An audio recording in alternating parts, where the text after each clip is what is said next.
an intervention later. I promise you that after kind of a first round, we'll see how it goes, maybe 2 rounds. I open the floor for you, for your questions. And one thing is certain, we need to end this panel on time after 45 minutes because we have 2 ministers that need to take a flight and catch a plane.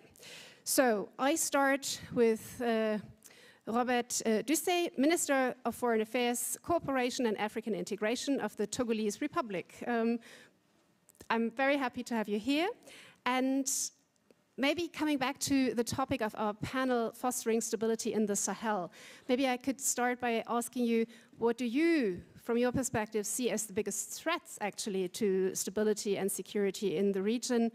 And kind of once you have addressed this question, what do you think one needs to do, or the international community or kind of countries like France and Germany should do more in the region? Thank you so much. Do we have a microphone? Okay, wonderful. It's okay? Can everybody hear him? Super. Thank you so much. I'm very happy to be here with my colleagues. You know, my first idea, what I would like to share with you is you have a reason to have this special session about Sahel in MSC. For us in West African part of Africa, Sahel is very important because you know yourself right now, you know 10 years ago, 10 or 15 years ago, when we talk about Sahel, we see only the country like Mali, like Niger, like Burkina Faso. So now the crisis in Sahel region is coming in the coastal countries like Benin, Togo, my country, Ghana, and Côte d'Ivoire. So Sahel region is very important in terms of peace and stability in our West African part of Africa. And one of the solutions is we need to continue to talk and to work together. If, for example, we think yourself one time or 1 minute only to let us to resolve the Sahel insecurity question ourselves, it will be a mistake for everyone, for Europe, for Africa, and of course for us in West Africa. We need to work together. You need to help us in the Sahel region and West African region, because the crisis in Sahel region is not only in Mali, it's not only in Niger, it's not only in in Burkina Faso. It's for all the people of West Africa. Thank you. Can I maybe ask you a quick follow-up question, because it has been the defining topic during the conference, but one of the reasons I think why the Europeans saw a need to also withdraw their presence in Mali is because of the Russian presence in Mali. So how do you kind of very broadly assess the influence of Russia in the region? Is it growing? Is it shrinking? Is it only Mali? Is it so? What kind of player do you think, or how do you approach this? Let me be sincere with you. I don't know. No, seriously, I think we are very proud to work with you here because we share the same values. But we need to continue to find the solution of our problem. I think our friend of Russia, of course, they are in Mali, so it's clear. But we need to see what we have to do to try to stay together. Like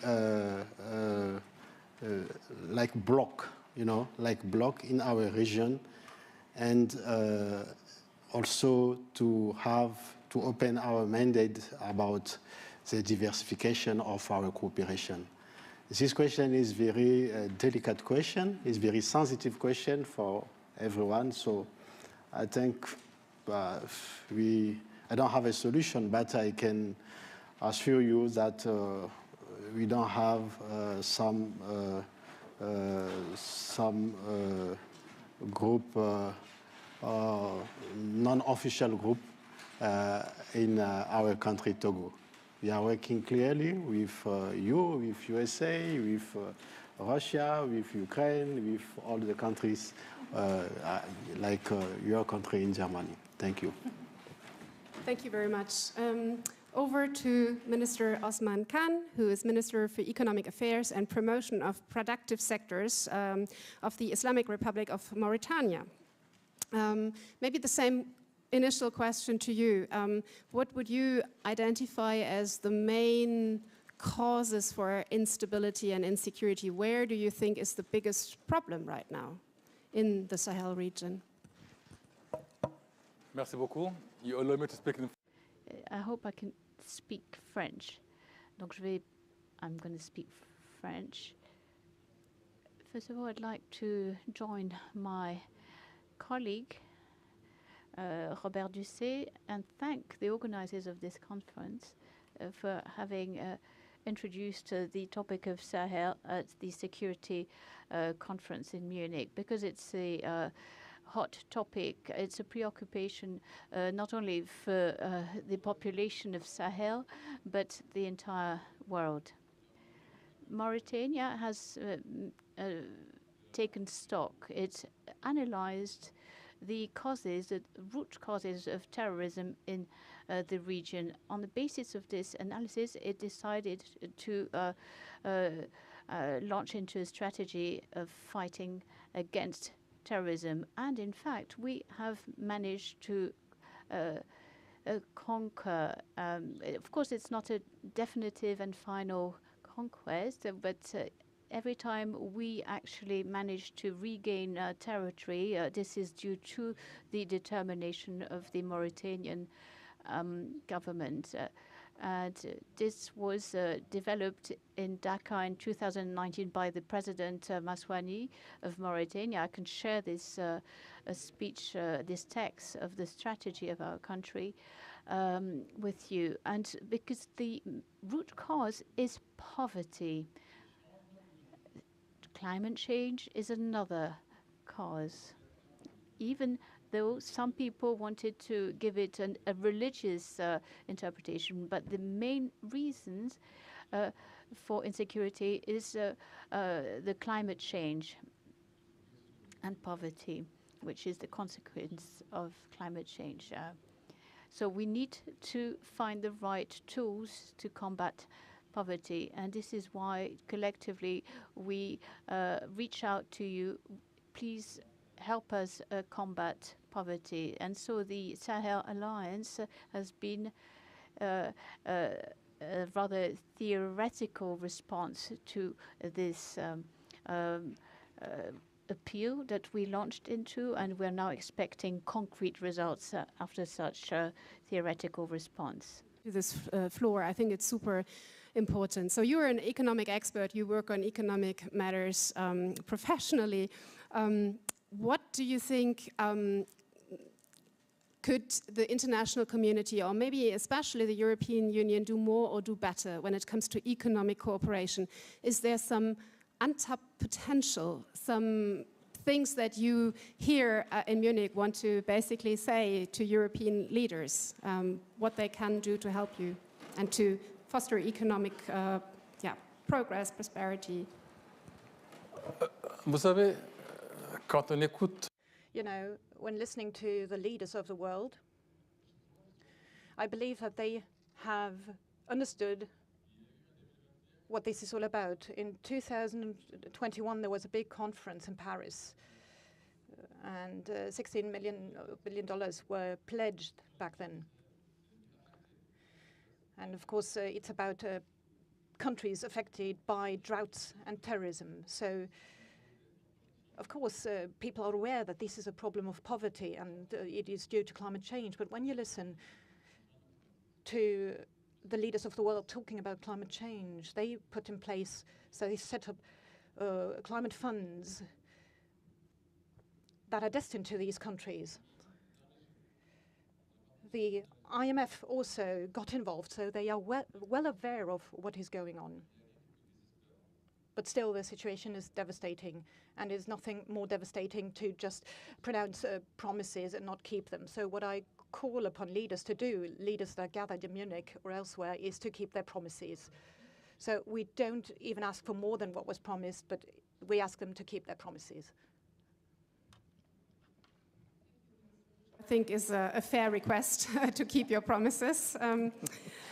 Over to Minister Svenja Schulze, who is the Federal Minister for Economic Cooperation and Development of my country, Germany.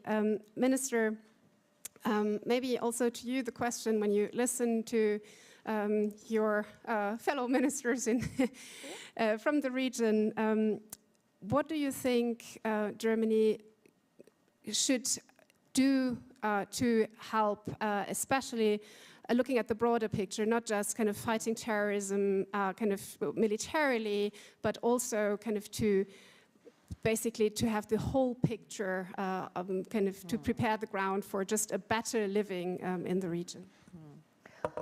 I absolutely agree with what Robert Ousmane said before. It is the discussion that we need here, how to foster the stability of Sahel, and it is about walk the talk. We talk a lot how to stabilize the region, but we see now that there are hard spillover effects from Mali in the whole region. And I was really shocked from a UNDP report. They asked young people why they be terrorists. And they said that, what you said before, Ousmane, it is because they have no alternative. They need to earn money, they need to feed their families, and they need to have jobs.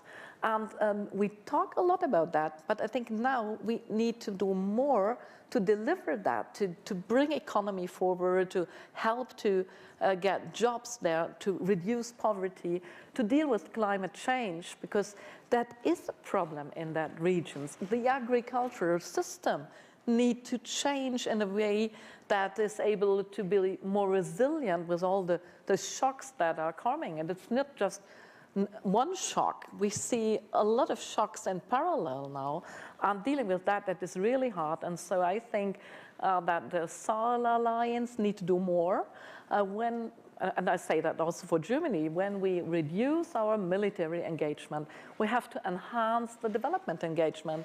And we are very active in the region. Germany is very active. We support agricultural production. We provide livelihoods and food security. We work on giving young people a better future. But we are from outside. We can just help to bring the people in the region forward, and the solution that needs to come from the people in the region, we can just help to bring that forward. We can be with respect and give what we can, but we need to work together. We need to bring the people in the region in the situation that they can work on peace and pushing back to terrorism. And that, therefore, we work together, and we need more in this alliance to work with us. Just a quick follow-up question, because you said when kind of we reduce our military engagement, we need to continue to do everything else. So now we have a big debate in Germany about the national security strategy, which is of course not finished, but one of the big questions I think for Germany in the future is also related to money. So we have a Sondervermögen for the Bundeswehr, so do you think, with all the attention now on Russia and the east of Europe, the war in Ukraine, do you think there will be commitment and also the financial commitment in Germany in the future also to enhance the means for kind of non-military security, but for development aid, for stabilization? It is needed, and we need to do so, because here, everybody is discussing it, everybody knows military engagement is not enough. If you want to reach peace, if you want to reach prosperity, you need more than that. And looking on the international card, who is the upcoming states, who are the young states, who are the innovative states. There are a lot of them on the African continent. And how we got in contact with them now, how we got networking, how we work together now, that is really decisive for us for the future, because now we are the bigger ones, but that will not be so in the future. Look at all the young people on the African continent. They will go forward, and they will be the innovative power of the future. So it is in our own interest to be very, very close to this country, very close to this continent, and be a respectful neighbor and a partner for sustainable development. And to put the resources behind, I hear. And to put resources. We are one of the biggest donors. My finance minister always asks, okay, we are not the biggest economy in the world. Why we are the biggest donor? And I say, because we are not the biggest economy in the world, we need friends all over the world. So that is why we all give also money for development policy. It is really important also for our economy, also for our interests. Mm-hmm. Thank you. I now turn to Nathalie Loiseau, who is the chair of the subcommittee on security and defense in the European Parliament. I know that you're kind of also a defense expert, so I would like to come back to the topic of also military security for a moment, because, I mean, for example, Germany has announced that it wants to withdraw from MINUSMA, and France has a while ago already decided to end Barkhane. Is still military present in the region, of course, but changes kind of its engagement. So how do you assess the military situation on the ground in the Sahel? I think that we have to admit that we collectively failed. The UN, Africans and Europeans together. We talked a lot about the golden triangle between development, governance and security, but we didn't walk the walk. We worked separately on these different issues. We poured enormous amounts of money in countries where sometimes governance was bad, corruption high, and the presence of public services in most areas scarce. So it created a mix of frustration, anger, and a wish to see new faces, something else, something new. And today, some third countries are taking the advantage, and it's the case with Russia. I'm afraid they will do much worse than what we have tried, because they are siding up with non-democratic regimes, and they are capturing resources for their own benefit.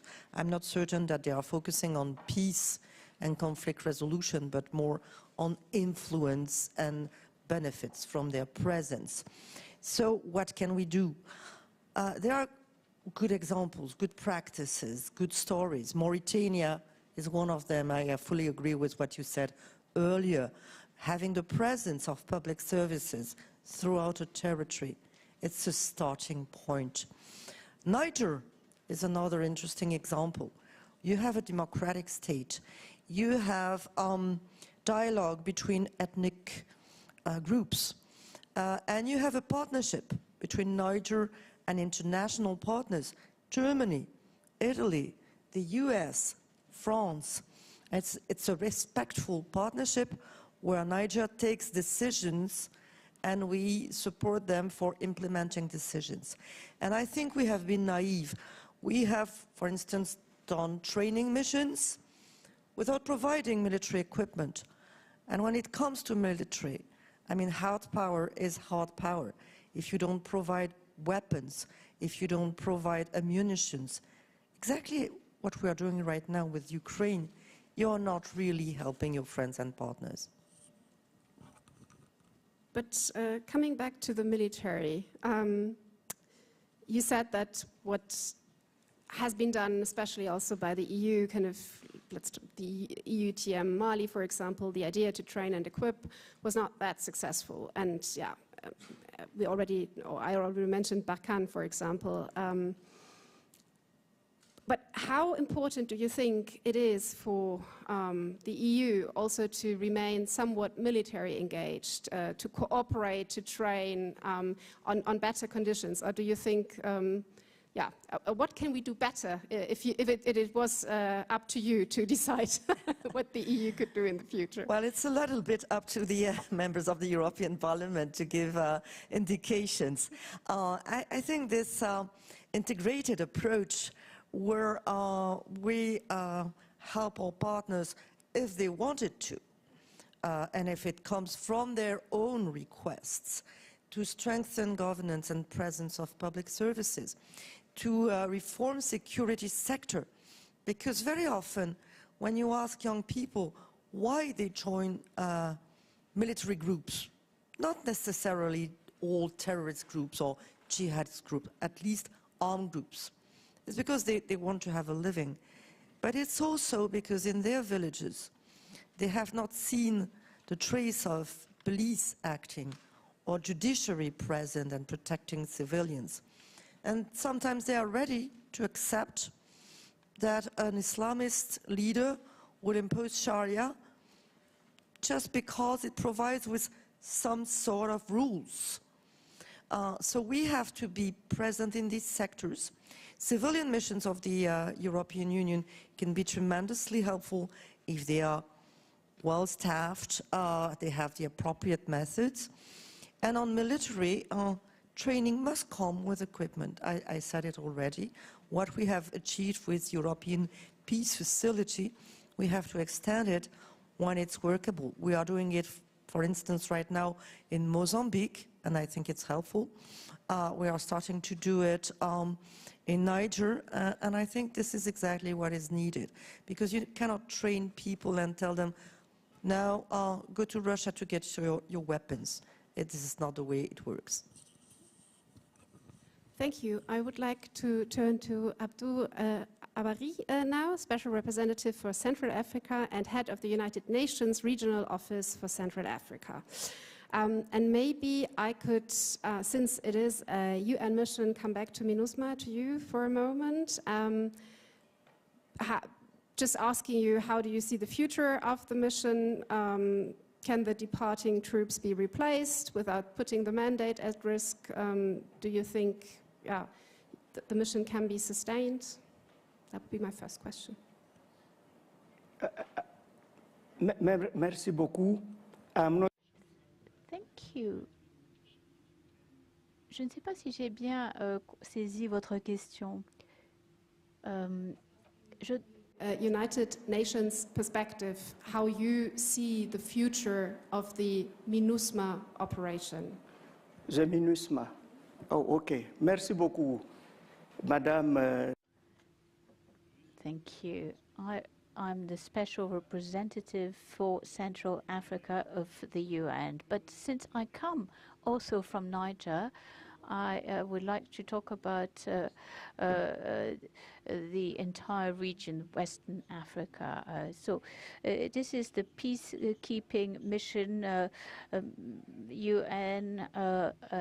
You have MINUSCO in DRC in the Central African Republic. So all of these UN peacekeeping missions are encountering difficulties because they are specifically for peacekeeping. But in Mali, there is no peace inside. In DRC, there is no peace inside the country. In the Central African Republic, also there is a lack of peace. So we are out of phase between the missions of these different UN missions and the reality on the ground. However, the peacekeeping forces are not there to fight a war.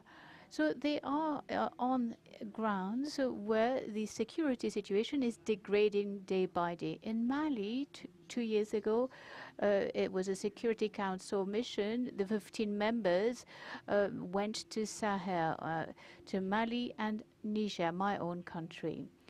And in Mali, the Goïta, the actual president, presented a map of Mali 2012 to 2020. In 2012, you had a few red regions in the north. In 2020, the red color went down to the border to the border of the capital city, Bamako. So the question was to the member states of the Security Council, what would you do if you were the president of such a country? The terrorist threat is increasing. We have decided to change our strategy. We decided to change partners because when you are confronted with about 1,400 from MINUSMA, plus 5,000, plus the Takuba force. Then you have the 5,000 from the G5 Sahel, the allied countries of the G5. Against whom? How many thousands do we have among the enemies, the terrorists? So you have a group of armies and of equipment, and yet we do not have enough power to get rid of them. Therefore, whether it's MINUSMA or the other missions are condemned to fail their mission because they're not actually there to fight the terrorists. They're there to keep peace. And so we have set up a think tank to challenge the way we look at these missions, including MINUSMA, to ensure that there is a link between the mandate of each mission and the needs on the ground. So the needs of each country where they are present on the ground. Thank you very much. I think you nailed the dilemma or kind of the catch-22 situation perfectly. Since this is the Munich Security Conference, as I said, full of Western leaders, if you would formulate a wish to the international community and to people here, what would you like to see when it comes to bigger engagement? So where could kind of Western leaders, Western countries support the United Nations efforts more in the topics you are working on? If you would formulate just a wish, what would it be? Merci, Madame, pour cette deuxième. Thank you so much for the second question. Today, you have this Munich conference in a very special context. First of all, you have the post-COVID pandemics. Secondly, the war, this mad war, which is happening between Ukraine and Russia at the heart of Europe. And therefore, we must definitely draw some conclusions. First of all, COVID management. In the general debate, many people mentioned the unfairness, in inverted comma, so the differences between countries in given regions. Some countries were able to administer 3 to 5 shots of vaccines, but in other countries you have a coverage of a mere 5% of your own population. So there is an unfairness here. Now, as to Ukraine, I was in New York when it started. In 1 week, $700 million were brought together to help the Ukrainians. That was for humanitarian aid. So this 5 million Ukrainians, refugees, were welcomed in other European countries. Their children could go to school almost immediately. But in other countries, so you have, on the other hand, African migrants who are transiting via Niger, and a good share of them actually die in the desert. The other part then manage to arrive in Libya. They get killed, they get tortured, and this last share managed to somehow get on a boat and try to cross the Mediterranean. But if they do not actually drown and they get caught, they get sent back to Libya. I heard Mr. Macron saying yesterday that we must revisit the basis of international solidarity. I completely agree with Mr. Macron. I also heard what Mr. Schulze said. The problems of the migrants are the problems of the world, and these problems are also the problems of Europe. So we must be able not only to utter such truth, but we have to also understand that the absence of solidarity is dire in the fight against COVID, in the fight against terrorism.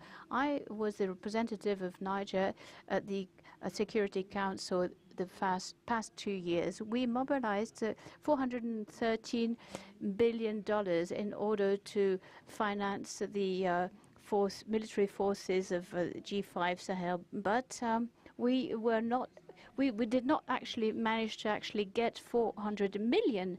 And same problem for the fight against climate change.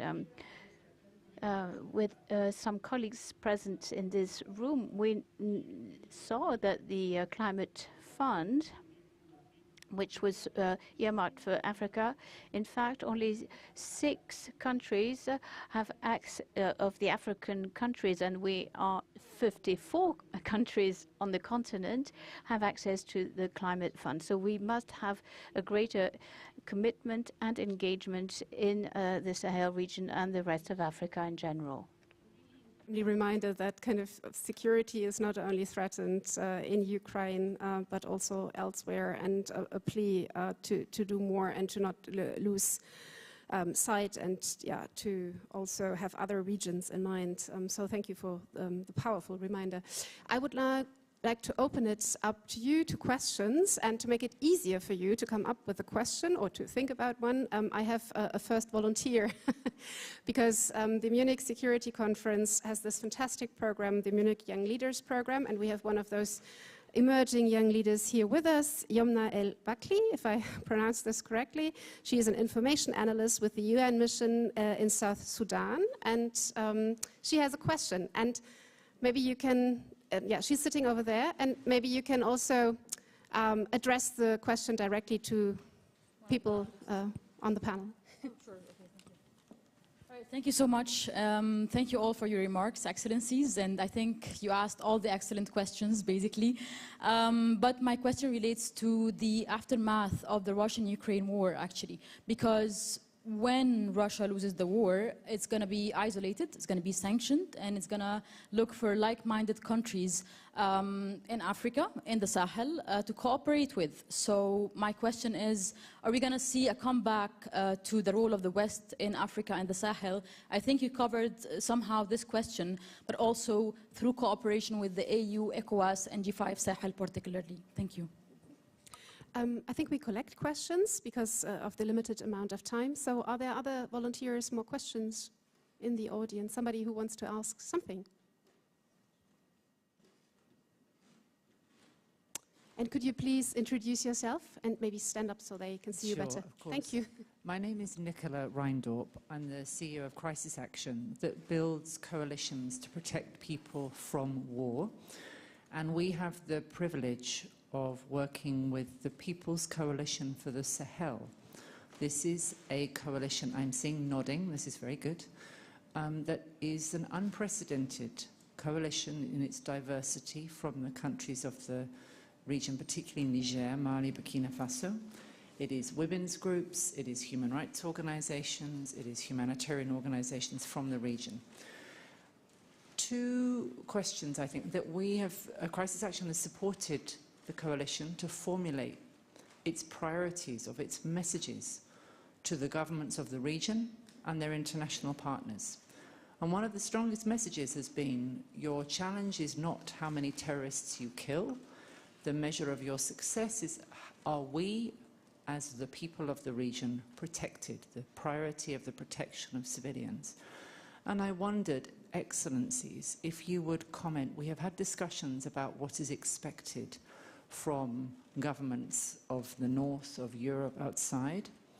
I wonder if you would comment on your own scorecard and indeed, Special Representative, your perspective of what you see are the areas where governments in the region can do better in this focus on countering the threats that are faced by the people of the Sahel and indeed in the protection of civilians. And if I may, just very quickly, the work of this coalition, it's very inspiring of seeing communities come together to collaborate, to learn what are the messages and priorities they want to pursue. But right now, the level of threats that are now being castigated to members of the coalition for speaking out, death threats, kidnapping threats, people now so fearful to speak that the cohesion of this coalition is really at threat in the face of disinformation, misinformation. And I wonder if members of the panel want to comment on how they see this as the threat to civic space, to the collaboration to try and tackle the threats to human security in the Sahel. Thank you. Merci. Thank you very much. Is there a final question? Otherwise, I have one. The gentleman over here. And you wanted to ask a question as well, so we take those two questions. And then I go back to the panel. Thank you very much for the brilliant presentations as well. And I'm Fonte Akum, the Executive Director of the Institute for Security Studies, which also has a program working on the Sahel. At last count, if I'm not mistaken, there were 14 Sahel strategies. About a decade after the operationalization of these strategies, what are 3 key lessons that can be drawn to inform the effective resolution of some of the difficult and entrenched crises we have seen in the Sahel and that we continue to see as well? Thank you. Thank you very much. And your question? To end the round of questions, I go immediately back to the panel, and then we have a limited amount of time to answer all of them. Thank you. My name is Ahmed Abdellatif. I'm from Egypt, and I run a forum called the Aswan Forum for Sustainable Peace and Development. And we've been focusing on the Sahel in that forum also. And I think it's wonderful to have this focus on the Sahel, because I think if we look at this year, we are running the risk of seeing a number of states collapse in the Sahel under threats of terrorist insurgency, conflict. And we are really at loss about how to tackle this. We need to do more, but I think more importantly, we need to do things differently. And one area that I would like to put a focus on is the issue of governance. Fundamental problem of weak governance in this area.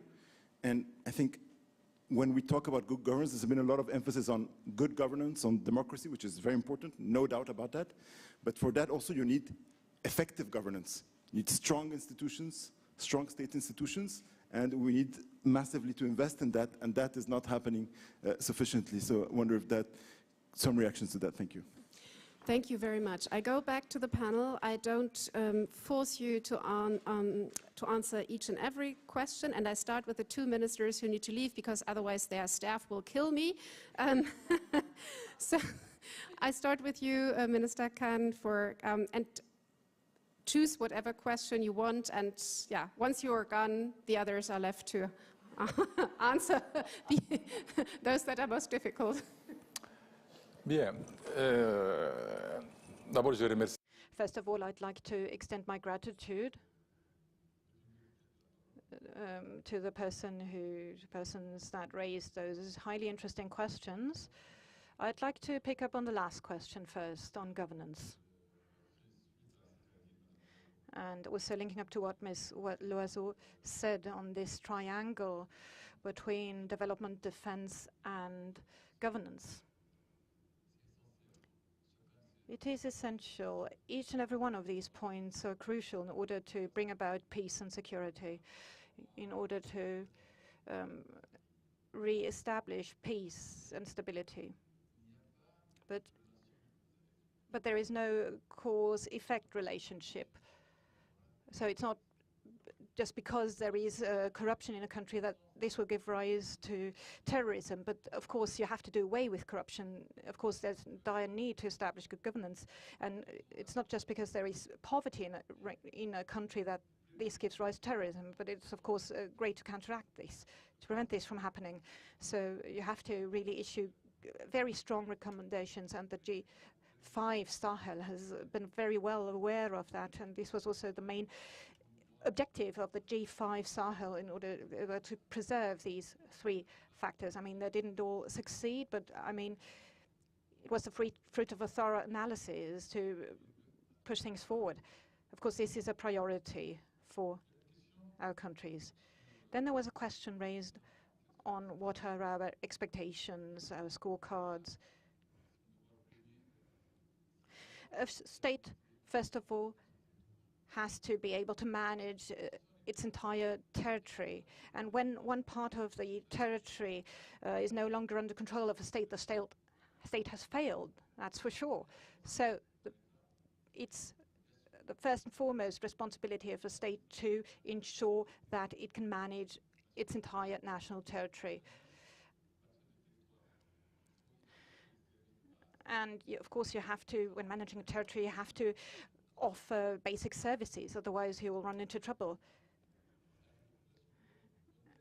And when you cannot provide essential services to the population, then you have to find a solution, you have to find an answer to that problem. And this is what the minister just suggested. And people who lack basic services will find answers somewhere else, outside of the state. And why is there poverty? It's because there are no basic services, and it's because the territory is not managed, it's not under control. So the scorecard to bear in mind is management of the entire territory and providing essential services to the citizens. Thank you so much. Minister Schulze, 5 minutes, but maybe you can make it a bit shorter so that we don't run that much over time. No. I think it's impossible to run over time, so I will make it really, really short. I absolutely agree. We need to help the countries to provide these basic services, and we see that the governments in the Sahel region, they act differently. They do not every kind of do the same, and we need to react on that and stabilize the ones who really care for the people, serve basic needs, basic needs services, and need to bring up more from that what we promised before, walk the talk and deliver what we said before. And if we do that, that will help to stabilize the region. We have a lot of, you mentioned it, strategies now. Strategies are very, very important, but only when you do something with that. And that is what I think it's needed, being more committed to the donors, having a better coordination in the alliance, and bring forward these services that are needed. And that is about money. At the end, we need to deliver help for the governments, help for the ones who are able to stabilize the region. We can't do that from outside. We need help to do that from inside. And that is what I think it's needed. It's easy to say, but hard to deliver in the situation we are. Thank you. Deliver what was said before is a good hint. So you have 3 minutes before your staff will actually kill me and to catch your flight. So maybe I would suggest that we already give you a round of applause now and you leave. And we wish you the best of luck with your plane catch. It's not that easy in Munich these days, so best of luck. And please bear with me, we want to hear the other 3 answers. And I think we can go maybe a little over time before the MSC will never invite me again, which would also be a devastating consequence of this panel. So, Minister Dussey, there are some questions left. Russia, you had already answered, I think, in your introductory remarks, but maybe you want to comment on protection of civilians, threat to the civil sphere, the government sector. Round of applause was, Thank you. And now full attention back to the panel.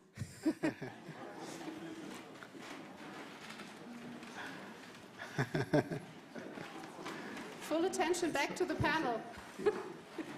Okay. Non, je crois que je vais... Well, listen, I'm going to answer on two aspects. Say that you might have noticed when my brother Abarry took the floor, so Abdou Abarry from Niger, there is a lot of frustration in Africa. Now, how do we interpret the conflict between Russia, or rather the war between Russia and Ukraine? Well, I think it can be fair to say that there is a sense of injustice and unfairness. And my colleague already gave you the grounds for this feeling. So Africa does not want to take position or take sides, or at least it does not want to feel obliged to take sides. And the reason behind this is that Africans don't feel that they have been understood. After 1945, we have, the world is divided for two parts. We talk about Western and Eastern. Now in Africa, we don't need to see us like we are, let me tell you a truth, madam. We are not a baby dog. We want to be and to steal the African people. Now, the paradigm from Africa is changing. We say we are not black, we are not white, we want to stay ourselves. We have now our own vision of our continent, or of our country. So we don't need to say, we don't need, when you say, oh, you see us like you are with Mr. Abarry, you are with Madam, no. I'm African, I'm Togolese. I don't want to be German, don't want to be, US, France, I'm African. So the new paradigm from African continent right now is to be ourselves. We have our vision to change our continent is more important, not a baby dog for East or for West. We are African. Thank you. Thank you. Very short final remarks from you two, kind of really, and I apologize, I failed miserably in keeping your time, but please, kind of final remarks. I will be very short, just to address the comment on the importance of civil society, because I think that as elsewhere in the world, Sahel will never reach peace if civil society is not fully involved. I think especially of local community leaders, because very often conflicts or tensions know no border. And very often local community leaders are able to ease tensions and to reach out to people before they join armed groups, simply because they know the people, they know the history, and they are still listened to. But you also mentioned disinformation, which is another pandemic which strikes Africa as it strikes the rest of the world. And if we didn't perform well on COVID, we should perform better on fighting disinformation, because there is a huge amount of propaganda going through social media, but also traditional media in Africa. It's not that we want to do counter-propaganda, but we should help media pluralism and professional media to stay the course, because I think it's extremely important. And unfortunately, I just got the signal that we need to cut it right here and now, right? I think, and that is entirely my fault, because the program needs to continue. I am very sorry. I owe you a big apology. Thank you very much, nevertheless, for being here, discussing with us, and apologies also to you that you don't get the final answer. Thank you very much.